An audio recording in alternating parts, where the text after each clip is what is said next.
18واں یعنی صبح جب آپ کی آنکھ کھلے تو اس وقت آپ نے اس عمل کو کرنا ہے۔ بزرگان دین فرماتے ہیں کہ اس عمل کے کرنے سے انشاءاللہ آپ کے پاس اتنا پیسہ آ جائے گا، اتنی مال و دولت آ جائے گی کہ آپ اور لوگوں میں بانٹیں گے۔ اگر آپ غریب ہیں اور آپ کے مالی حالات ٹھیک نہیں ہیں تو اس عمل کی برکت سے اللہ رب العزت آپ کے گھر میں خوشحالی لائے گا اور آپ کے گھر میں خیر و برکت کا نزول ہوگا۔ اس عمل کا ایک فائدہ یہ بھی ہوتا ہے کہ آپ کے اڑوس پڑوس جتنے بھی گھر ہیں،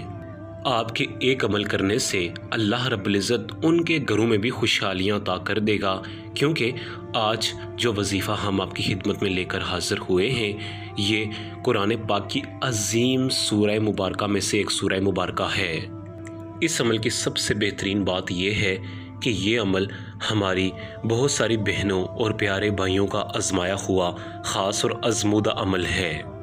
پیارے ناظرین، آج کا وظیفہ سورہ کوثر جو کہ قرآن پاک کے 30ویں پارے میں موجود ہے، اس سورہ مبارکہ کا یہ خاص وظیفہ ہے۔ آج کی اس ویڈیو میں ہم آپ کو سورہ کوثر پڑھنے کا ایسا زبردست طریقہ بتائیں گے اور یقین جانیں کہ ہمارے بتلائے ہوئے طریقہ کار کے مطابق اگر آپ سورہ کوثر کو اس ترتیب کے ساتھ پڑھ لیتے ہیں تو انشاءاللہ تعالی آپ کا کوئی بھی مالی مسائل ہیں، مالی تنگ دستیاں ہیں تو وہ اس عمل کی بدولت حل ہو جائیں گی۔ بنیادی طور پر بزرگان دین یہ وظیفہ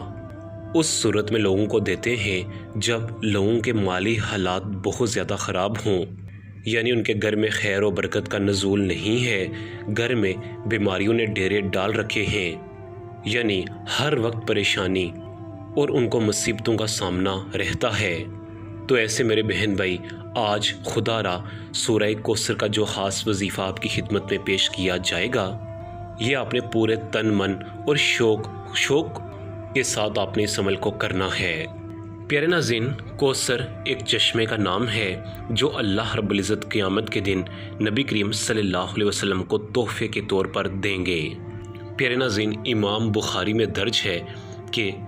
اللہ رب العزت کے ماننے اور نبی کریم صلی اللہ علیہ وسلم کے ماننے والے سارے لوگ کوثر جو ایک ندی ہے اس مقام پر سارے جمع ہوں گے۔ اگر سورہ کوثر کا نزول دیکھا جائے تو اس کا نزول بڑا ہی زبردست ہے، کیونکہ جاہلیت کے دور میں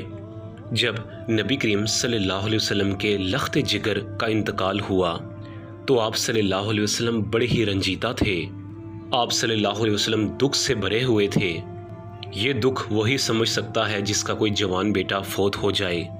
تو جو مشرکین مکہ تھے، جو نبی کریم صلی اللہ علیہ وسلم اور اسلام کے دشمن تھے، انہوں نے آپ صلی اللہ علیہ وسلم کو طنز مارنا شروع کر دیے اور کہنا شروع کر دیا کہ نعوذ باللہ، اب تو نبی کریم صلی اللہ علیہ وسلم کی کوئی نرینہ اولاد نہیں ہے۔ نرینہ سے مراد کہ ان کا کوئی بیٹا نہیں ہے، تو اب نعوذ باللہ نبی کریم صلی اللہ علیہ وسلم کا کوئی نام لینے والا نہیں بچے گا۔ یہ سن کر نبی کریم صلی اللہ علیہ وسلم مزید رنجیدہ ہو گئے، تو تب اللہ رب العزت کی رحمت جوش میں آئی اور اللہ رب العزت نے انعام کے طور پر سورہ کوثر نبی کریم صلی اللہ علیہ وسلم کی ذات پر نازل کی۔ اس سورہ کوثر میں اللہ رب العزت نے نبی کریم صلی اللہ علیہ وسلم کو آب کوثر کی بشارت دی، اور دوسرا اللہ رب العزت نے نبی کریم صلی اللہ علیہ وسلم کو تسلی دی کہ اے محمد صلی اللہ علیہ وسلم، آپ پریشان نہ ہوں، آپ کو جو ابتر کہتے ہیں حقیقت میں وہی ابتر ہیں۔ اور آج دیکھا جائے تو جو نبی کریم صلی اللہ علیہ وسلم کو ابتر کہہ کر پکارتے تھے، آج ان لوگوں کا نام و نشان باقی نہیں ہے، اور ہمارے اور آپ کے پیارے نبی حضرت محمد مصطفیٰ صلی اللہ علیہ وسلم کو پوری دنیا جانتی ہے۔ اس لیے زیادہ تر کہا جاتا ہے کہ جب بھی آپ کو دشمن کا خوف ہو، یا آپ کو نوکری سے نکالے جانے کا غم ہو، یا آپ نے اپنے کاروبار میں پیسہ لگایا ہے اور آپ کو ان پیسوں کا ڈوب جانے کا خطرہ ہو، یعنی کسی بھی قسم کے ڈر کے حوالے سے آپ سورہ کوثر کو کثرت کے ساتھ پڑھنا شروع کر دیا کریں۔ یقین جانیں کہ آپ سورہ کوثر کو جب کثرت کے ساتھ پڑھیں گے تو اللہ رب العزت آپ پر ایسا خصوصی رحم و کرم کا معاملہ عطا کرے گا کہ آپ کی وہ مصیبت اور پریشانی فوراً ٹل جائے گی۔ اگر آپ غریب ہیں، آپ کے پاس نوکری نہیں ہے، آپ کے گھر کے حالات ٹھیک نہیں ہیں، تو یقین جانیں میرے پیارے بھائیوں اور بہنوں